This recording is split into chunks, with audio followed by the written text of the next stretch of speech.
Baik, Assalamualaikum warahmatullahi wabarakatuh. Perkenalkan, saya Manur Ramadhani. Baik, di sini saya akan menjelaskan tugas penjelasan video untuk penjelasan sebuah codingan program C++ untuk mata kuliah algoritma dan pemrograman. Baik, langsung saja. Di sini saya akan menjelaskan untuk tugas video soal nomor 5, yang dimana untuk soal nomor 5 ini kita disuruh membuat program nih untuk menggunakan fungsi rekursif untuk menampilkan jumlah genap dan jumlah ganjil dari sederet bilangan.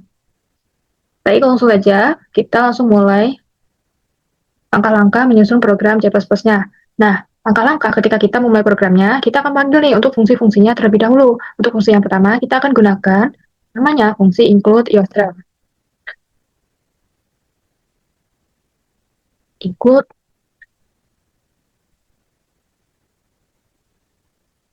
Nah, jadi kegunaan dari fungsi ini tuh kita tuh agar tahu nih sebagai pengarah dan pemanggil si library-nya nanti atau perpustakaan agar kita bisa menginput datanya dan menghasilkan si output-nya. Biasanya tuh perintahnya tuh berupa fungsi si in dan fungsi si out.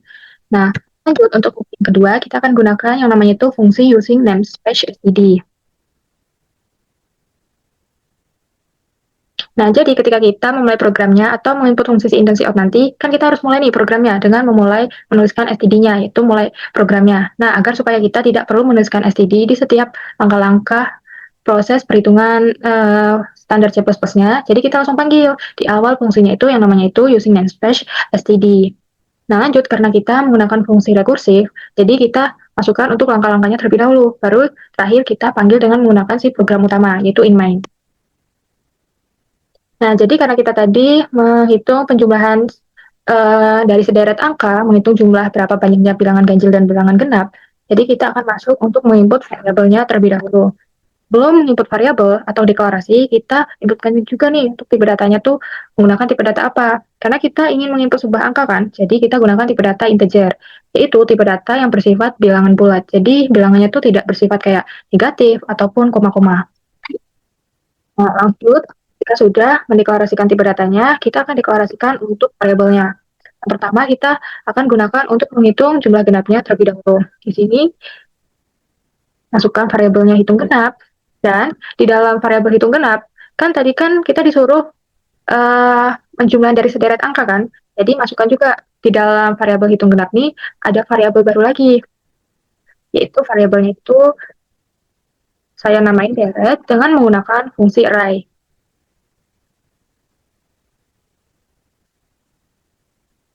Dan ada lagi variabel yang namanya n, karena kita ingin menginputkan jumlah datanya nanti. Nah, selanjutnya di dalam variabel hitung genap ini, lanjut, kita akan masuk ke proses perhitungannya, penjumlahan dari sederet bilangannya. Ditemukan nggak nih bilangan genapnya? Kita masuk dahulu untuk kondisi syaratnya, yaitu menggunakan fungsi if. Jika n-nya yang kita inputkan itu sama dengan 0,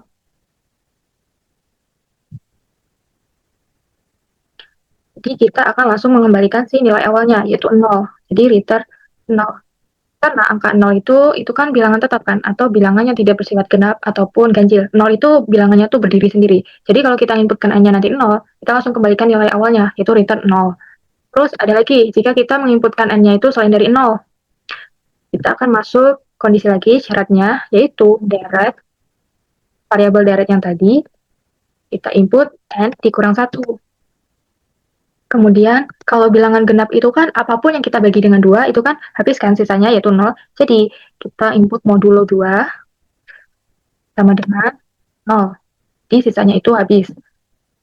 Nah, di sini kenapa sih n dikurang 1? Karena kan kita menggunakan fungsi array. Kalau fungsi array itu sendiri, untuk kamar-kamarnya itu kan dimulai dari 0 nih. Jadi, untuk kamar 0, yaitu berarti 1. Untuk kamar 1, yaitu berarti kamarnya itu 2. Jadi, karena di sini misalnya input n-nya itu 3, jadi kamar terakhirnya itu bukan 3, atau yaitu 2, karena kamar di fungsi array itu sendiri dimulai dari 0. Nah, jika ditemukan n-nya itu selain dari 0, kita baru masuk ke proses penjumlahan bilangan genapnya.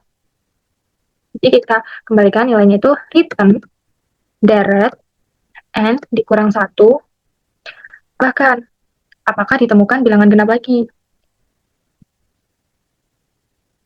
Jadi kita suruh hitung genap dan deret n dikurang 1.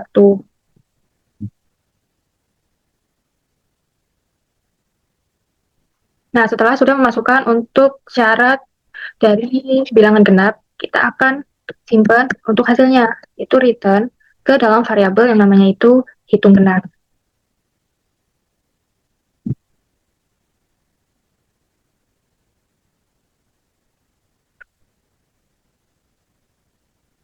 Nah, gitu.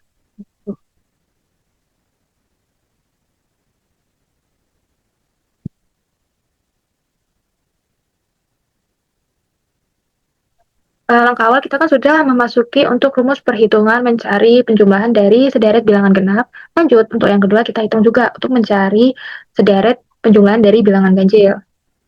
Masukkan lagi tipe datanya, integer, dan variabelnya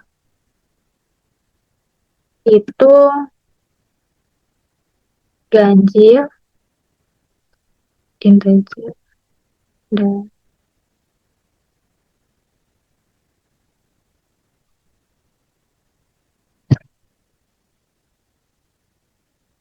nah, kemudian jika kita memasukkan nilai input n-nya nanti juga 0, kita kembalikan juga nih nilainya yaitu ke nilai awal, yaitu si 0 itu sendiri.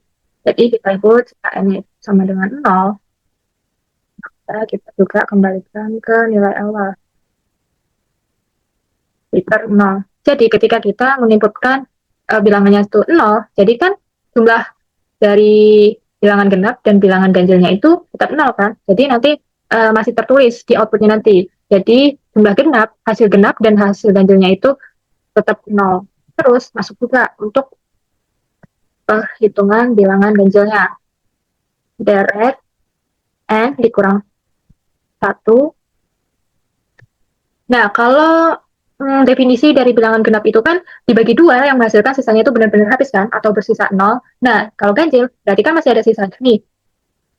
Jadi kita tetap tulis, misalkan dibagi dua.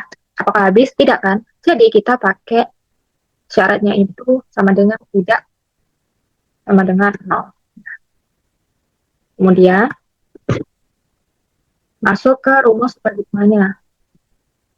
Bukan deret N kurang 1 ditambah hitung ganjil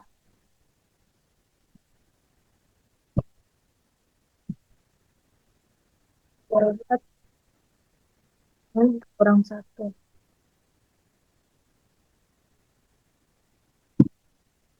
Kemudian dari hasil penjumlahan dari bilangan ganjil, misalkan bilangan ganjilnya tuh lebih dari 1, kan akan kita jumlahkan kan untuk menghasilkan si berapa jumlah bilangan ganjilnya nanti. Nah, kita simpan ke wadah yang namanya hitung ganjil terlebih dahulu.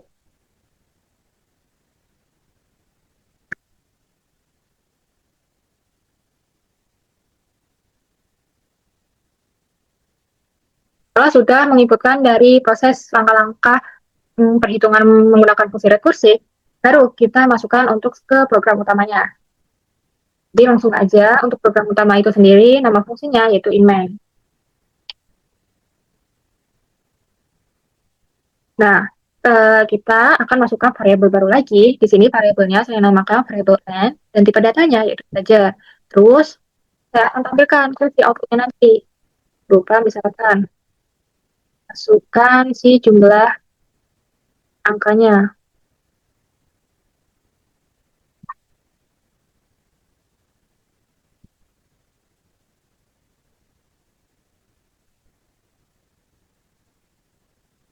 Nah, setelah menghasilkan atau menampilkan outputnya nanti ke hasil layar, hasil orangnya nanti, nah, kita simpen nih ke dalam variabel yang namanya n. Karena di awal tadi kan kita baru nyiapin wadah nih, atau baru mendeklarasikan terlebih dahulu.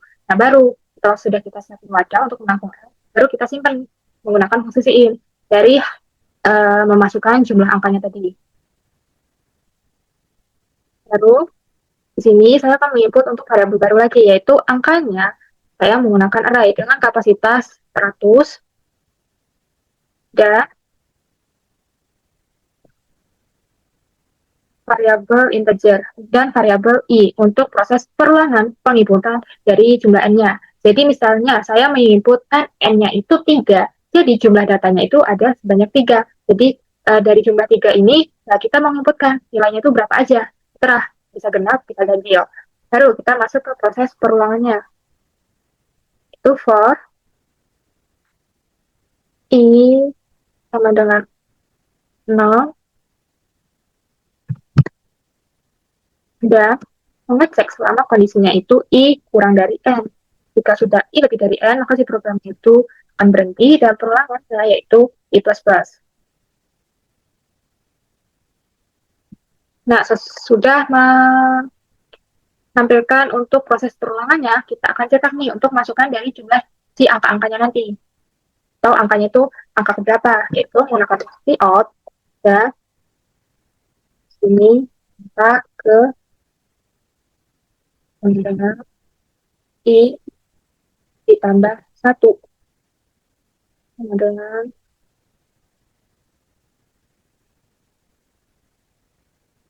nah, kan sudah menampilkan ke si outputnya nanti nih, angkanya ke berapa ketika sudah mengikutkan si jumlah angkanya, yaitu N-nya nanti.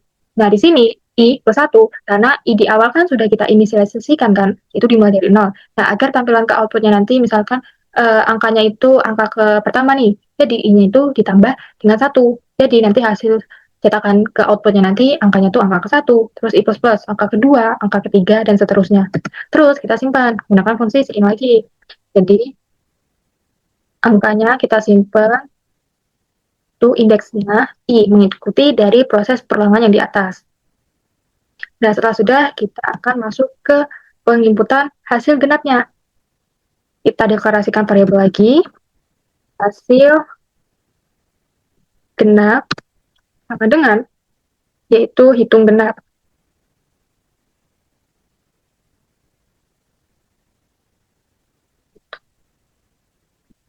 Genap.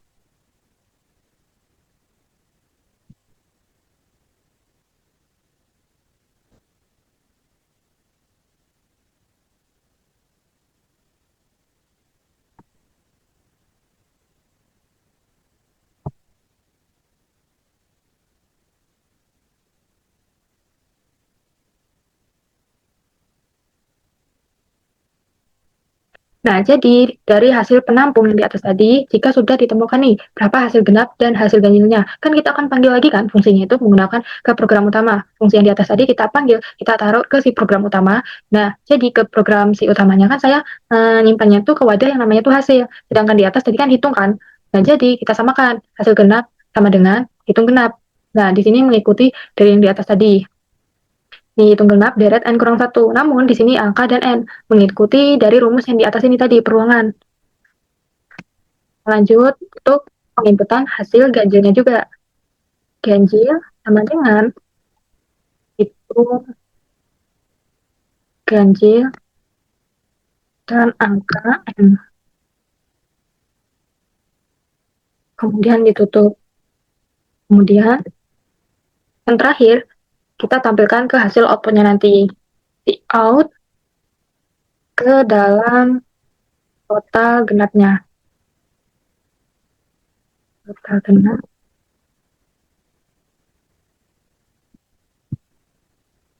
ke hasil genap. Nah, dari si program utamanya kan hasil total genapnya kan saya simpan ke dalam cetakan total genap kan. Nah, terus dari hasil genap yang di atas tadi, yang integer ini, kita panggil karena hasilnya itu kan terdapat di baris ketiga 5 nih, yaitu hasil genap, integer hasil genap. Baru kita panggil, kita taruh ke hasil cetakannya, yaitu cout total genap sama dengan hasil genap. Terus hasil dari total ganjilnya juga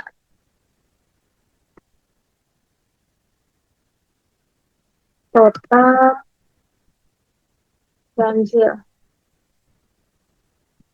Kita panggil juga dari hasil ganjil yang di atas.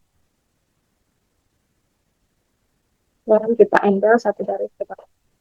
Nah, setelah sudah mengikutkan rumus-rumus mencari hasil dari total genap dari sejumlah deret bilangan, kita akan melihat hasil tiranya.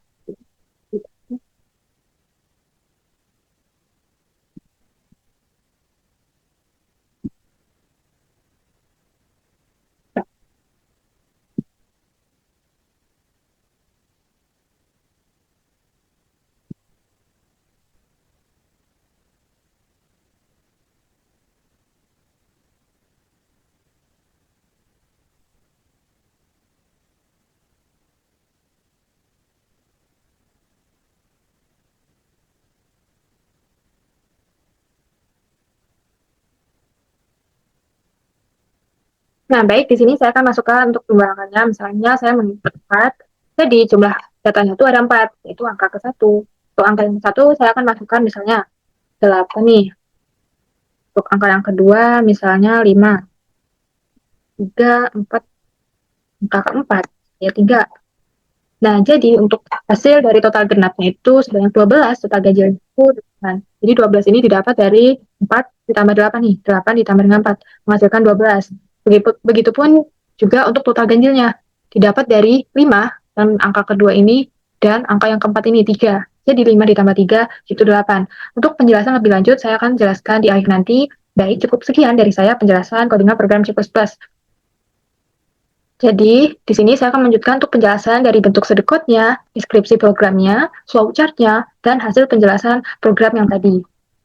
Nah, baik, langsung saja. Untuk sedekot program itu sendiri, kita akan deklarasikan seluruh variabelnya terlebih dahulu. Di sini deklarasi dari si program utamanya jika di sedekot.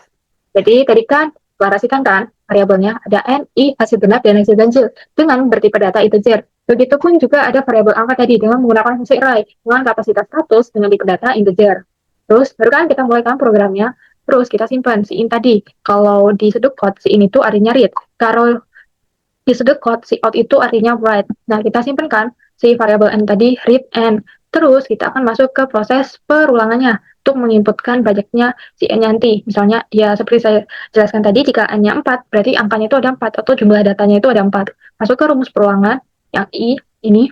Terus kita akan cetak ke hasil outputnya nanti. Angka ke yaitu i-nya kita tambah dengan 1. Karena i yang di awal tadi sudah diinisialisasikan dengan 0. Jadi ke hasil outputnya nanti i-nya itu tercetak seperti angka ke 1, bukan 0. Terus kita akan simpan read si variabelnya, yaitu angka dengan indeks i, mengikuti dari variabel proses perulangannya. Terus kita akan simpan yang dimana hasil genap kita akan sama dengan ke hitung genap di fungsi rekursif tadi. Begitupun dengan hasil ganjilnya.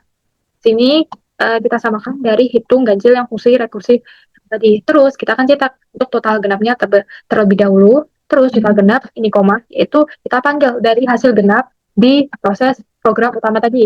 Nah, ini kan hasil ya tadi kan sudah saya simpan ke variabel yang namanya hasil genap kan. Di sini kita samakan aja. Terus kita panggil nih yang hasil genapnya ke si out-nya, yaitu write. Jadi disimpan ke total genapnya. Jadi nanti tertampilkan.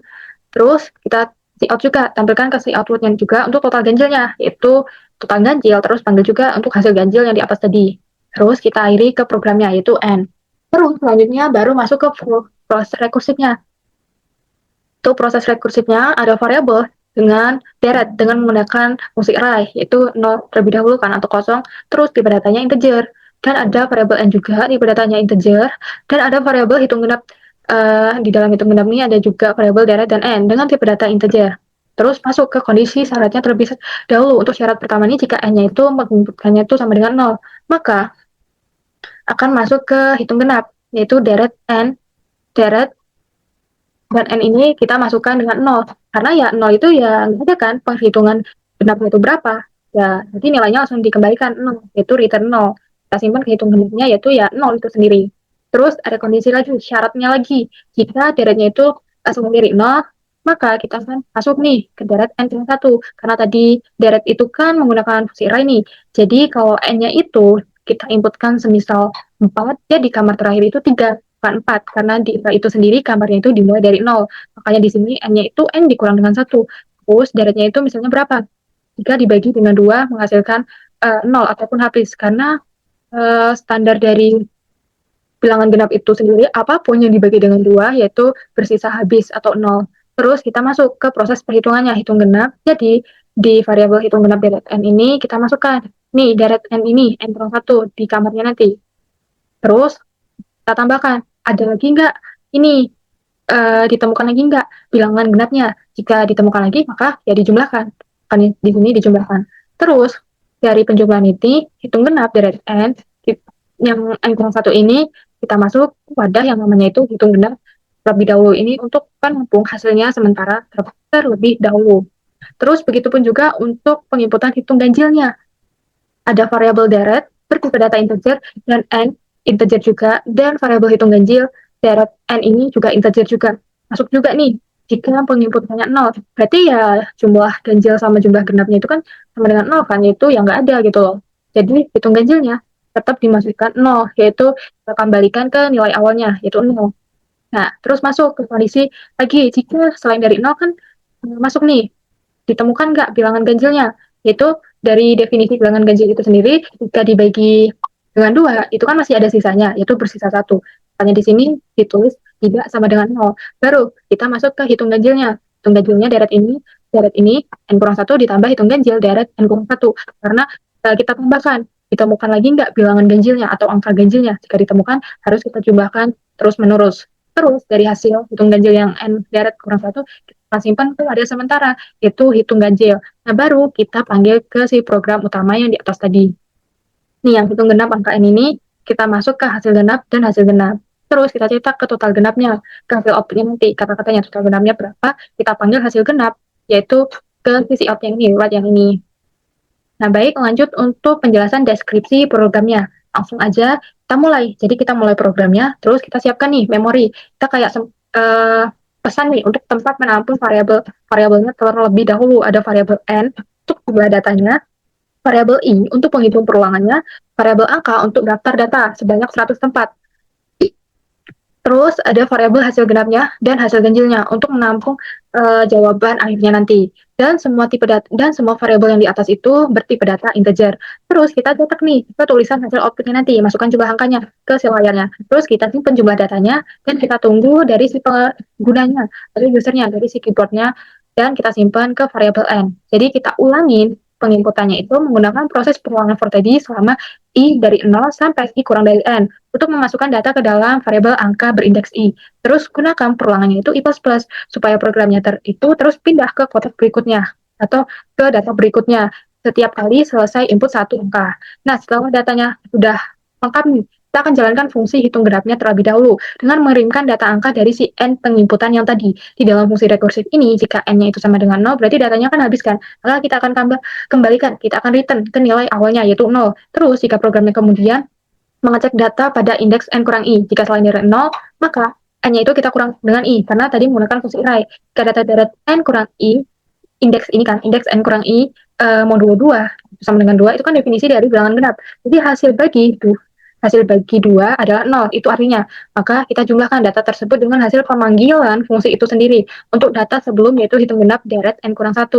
Nah, jika hasil modulo bukan 0, maka program akan lanjut panggil fungsi lagi sebelum n dikurang 1 dan tanpa kita jumlahkan. Terus kita akan lakukan logika yang sama, yaitu logika untuk panggil fungsi hitung ganjilnya. Sama logikanya itu seperti pada logika hitung ganjil yang di atas, namun syaratnya itu n dikurang 1, yaitu jika dibagi dengan 2, itu tidak sama 0. Jadi di sini saya akan persingkat saja.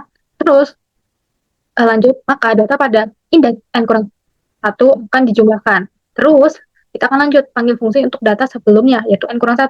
Nah, setelah sudah, kita akan simpan hasilnya dari fungsi rekursif yang di atas tadi ke variabel hasil dan ke variabel hasil genap dan hasil ganjil. Lalu ditampilkan hasilnya ke layar nanti, ke outputnya nanti, ke dalam cetakan total genap dan total ganjil. Dan terakhir, programnya sudah selesai. Nah, untuk penjelasan per baris program sudah saya jelaskan ketika saya mengoding tadi. Jadi lanjut aja untuk penjelasan bentuk flowchart-nya. Nah, untuk flowchart yang pertama saya akan jelaskan untuk flowchart fungsi program utamanya, yaitu fungsi main. Lanjut aja, di sini saya akan menjelaskan untuk pengertian simbol-simbolnya terlebih dahulu. Kalau oval itu untuk memulai dan mengakhiri si program. Kalau jajar genjang itu untuk menginput dan mengoutput program. Kalau heksagonal itu biasanya tuh inisialisasi seperti pernyataan perulangan. Terus jika persegi panjang itu proses perhitungannya atau langkah-langkahnya. Nah, lanjut langsung aja ke fungsi main. Kita akan mulai kan bentuknya oval star. Nah, terus tadi kan lanjut untuk input ke si in n, yaitu bentuknya jajar genjar. Nah, habis input n kan kita langsung masuk ke proses perulangannya kan untuk menginput angka-angkanya sebanyak jumlah n-nya itu, sebanyak jumlah n-nya itu sendiri, yaitu i kita inisialisasikan dimulai dari 0 sampai pengecekan i-nya itu kurang dari n. Jika i-nya sudah lebih besar dari n atau sudah memenuhi, maka ya program itu sudah selesai penginputan perulangan untuk angka jumlah n-nya nanti. Terus ini lanjut aja, jika benar kita akan masukkan penginputan angka ke, kita akan cetak ke outputnya nanti angka ke, dan i-nya ditambah dengan 1 karena i yang di awal sudah diinisialisasikan dari 0. Terus kita akan simpan ke angka, ke variabel yang namanya A berindeks I. Terus masuk ke proses perulangannya, yaitu I++. Terus kita akan tarik lagi ke kondisi perulangan yang di awal, kita akan cek jika sudah memenuhi dari I-nya itu tidak lagi kurang dari N, kita akan keluar programnya ke false. Jadi kita akan lanjut ke proses perhitungannya. Di sini hasil genap sama dengan hitung genap angka yang N dari fungsi yang rekursif di atas.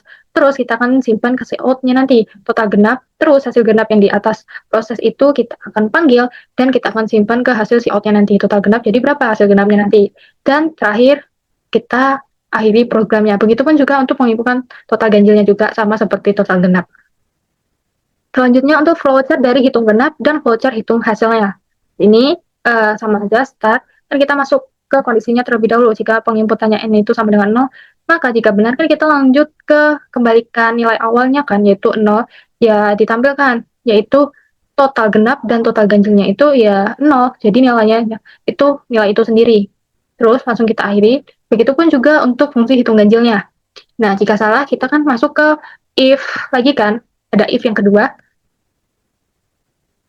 Nih, jika dihitung genap ini, definisi dari bilangan genap, apapun yang dibagi dengan 2, itu kan bersisa 0.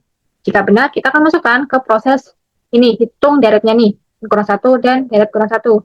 Nah, jika salah, jika angkanya itu tidak selain bilangan genap, misalnya 5 ataupun 3, kita lanjut ke hitung genapnya, yaitu kayak nyimpen nih, ya lanjut ke pengecekannya di bawahnya, bilangannya tuh ada lagi nggak bilangan genap. Nah, seperti itu. Nah, jika di sini udah ada hitung genapnya, kan dijumlah nih, ada lagi nggak hitung genapnya. Terus, kita akhiri program. Di sini juga misalnya jika salah, kayak gini, kayak bilangan genapnya itu misalnya hanya satu, ditemukan satu bilangan aja, ya berarti ya nggak kita jumlah, karena bilangan genapnya cuma satu. Kalau ada 2, ada 3, kan kita akan jumlahkan. Di sini, dijumlah ke sebelahnya lagi, dijumlah, dan jika enggak, ya berarti lanjut aja, kita masuk ke hitung genap, itu N kurang 1. Nah, terus di sini kita akan akhiri programnya juga. Begitupun dengan si hitung ganjilnya. Sama tadi di sini sudah saya jelaskan, lanjut aja masuk ke kondisi nih. Kalau bilangan ganjil apapun yang dibagi dengan 2 kan pasti bersisa. Jadi di sini tidak sama dengan 0. Nah, jika benar, ditemukan nggak bilangan ganjilnya itu, ada lagi nggak? Kita akan masuk penjumlahan, kita jumlahkan lagi. Nah, jika bilangan ganjilnya itu cuma 1, ya kita langsung aja hitung ganjil dan langsung akhiri program. Nah, kalau ada lagi ya kita jumlahkan bilangan ganjil ke berikutnya, ada lagi nggak? Terus kita akhirin juga. Yang ini, yang nilai 0, yang menginputkan kita 0, kita juga akhiri juga. Nah, lanjut untuk penjelasan hasil programnya yang saya masukkan tadi. Nah, saya tadi kan memasukkan angka 4, terus saya memasukkan angka ini, angka yang pertama ke 1 tik. Oh, yang ini, 8, 5, 4, dan 3. Terus dicek untuk fungsi genap dan fungsi ganjilnya. Kita cek satu-satu. 8 dibagi dengan 2 kan bersisa habis. 4 itu nggak ada sisanya sama sekali kan. Maka 8 ditambahkan. Terus cek yang 5. Dibagi 2 bersisa 0 nggak? Salah. Cek lagi yang di bawah. 4 dibagi dengan 2 masih nggak ada sisa. Bener kan? Jadi 4 ditambahkan. Nah, seperti itu. Terus yang bawah 3 dibagi dengan 2 masih ada sisanya 1. Yaitu salah. Jadi yang kita jumlahkan hanya 8 dan 4. 8 ditambah 4 yaitu 12. Terus untuk fungsi ganjilnya dicek juga satu-satu. 8 dibagi dengan 2 tidak sama dengan bersisa 0 nggak? Salah kan? Karena sisanya itu 0. Jadi nggak ditambahkan. Terus yang bawah 5 dibagi dengan 2 tidak sama dengan 0 nggak? Sisanya itu tidak sama dengan 0 nggak? Benar kan? Karena sisanya masih ada 1. Maka 5-nya ditambahkan. Terus yang 3 juga. Yang ini, cek ketiga, yaitu 4. 4 dibagi dengan 2 bersisa 0. Itu salah, karena di sini kondisinya itu tidak sama dengan. Terus, lanjut, 3 dibagi dengan 2 tidak sama dengan 0 nggak? Benar kan? Karena masih ada sisa 1. Maka 3-nya ditambahkan. Jadi yang ditambahkan hanya 5 dan 3. 5 ditambah 3, 8. Jadi dari hasil kondisi yang di atas tadi, karena proses rekursif telah mencapai N, base case N sama dengan 0, maka fungsi mengembalikan nilai total akhir ke program utama. Terus output programnya ke hasil runnya nanti akan menampilkan teks atau kata-katanya, total genapnya itu sejumlah 12 dan total ganjilnya sebanyak 8. Nah, seperti ini.